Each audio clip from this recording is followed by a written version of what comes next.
नमस्कार। आज देश की तमाम फटाफट खबरों में आपका स्वागत है।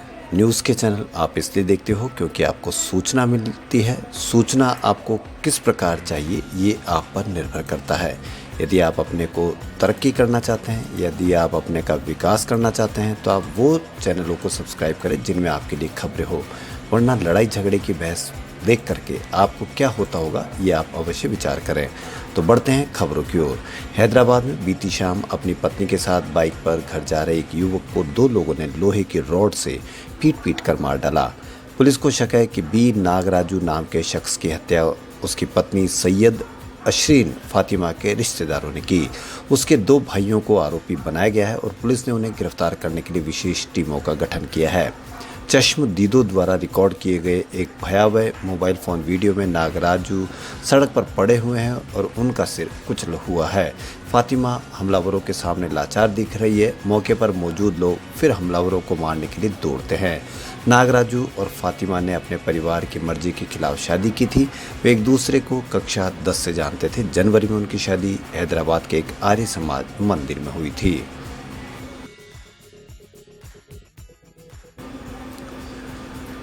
दिल्ली में मुख्यमंत्री अरविंद केजरीवाल ने राजधानी में बिजली सब्सिडी को लेकर गुरुवार को बड़ा ऐलान किया है। उन्होंने कहा कि राजधानी में अभी जो पावर सब्सिडी दी जाती है उसमें 1 अक्टूबर 2022 से बदलाव किया जाएगा। सब्सिडी उन्हीं लोगों को दी जाएगी जो इसकी मांग करेंगे।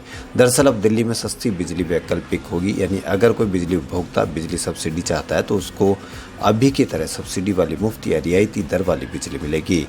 लेकिन अगर कोई खुद को सक्षम समझता है और वह दिल्ली सरकार को बता सकता है कि उसको बिजली सब्सिडी नहीं चाहिए तो वह सामान्य दर वाली बिजली इस्तेमाल कर सकता है।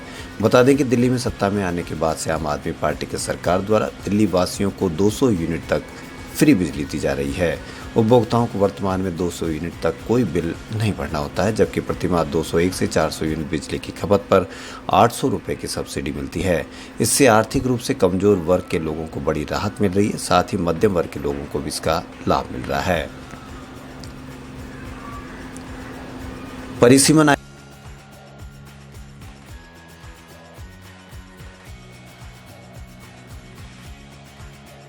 आयोग ने कश्मीर प्रवासियों और पाकिस्तान अधिकृत कश्मीर से विस्थापित लोगों के लिए अतिरिक्त सीट की सिफारिश की है।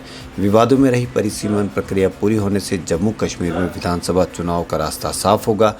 जम्मू कश्मीर के चुनावी नक्शे को दोबारा खींचने से जुड़े परिसीमन आयोग ने अपने बहुप्रतीक्षित रिपोर्ट अधिसूचित करने के साथ सरकार को सौंप दी है। जम्मू कश्मीर में जून 2018 के बाद से कोई निर्वाचित सरकार नहीं है। परिसीमन आयोग की रिपोर्ट के अनुसार जम्मू कश्मीर की सभी 5 संसदीय सीटों पर समान संख्या में विधानसभा सीटें होगी। 9 सीटें अनुसूचित जनजाति के लिए आरक्षित की जाएगी। 90 विधानसभा सीटों में 43 जम्मू क्षेत्र में होगी, जबकि 47 कश्मीर क्षेत्र में होगी। परिसीमन के लिए जम्मू कश्मीर को एक करके देखा गया है। जम्मू में 6 सीटें बढ़ाई गई है जो पहले 37 थी। परिसीमन के आदेश में कहा गया है कि सभी विधानसभा क्षेत्र संबंधित जिले की सीमाओं के दायरे में ही होगी।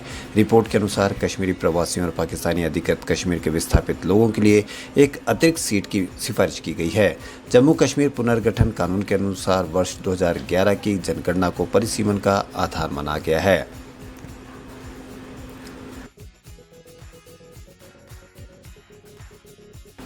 चुनावी रणनीतिकार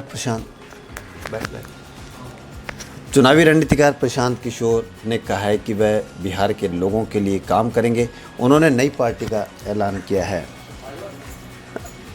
लेकिन इनकार भी नहीं किया। उन्होंने साफ किया है कि वह बिहार के लोगों से मिलेंगे और उनसे बात करेंगे। उन्होंने 2 अक्टूबर से बिहार में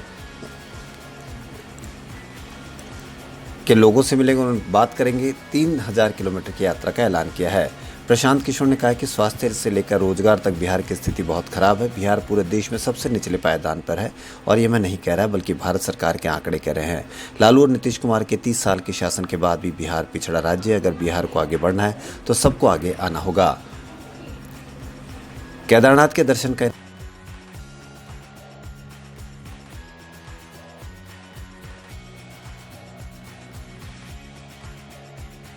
इंतजार शुक्रवार को खत्म हो गया। कल बाबा के मंदिर के कपाट खुलेंगे। इसी बीच बाबा केदार की पंचमुखी डोली आज गौरीकुंड से केदारनाथ धाम पहुंच गई है। 2 साल बाद बाबा के दर्शन का उत्साह श्रद्धालुओं पर इस कदर छाया है कि हजारों की संख्या में लोग केदारनाथ धाम पहुंच गए हैं। इससे वहां की व्यवस्था चरमरा गई।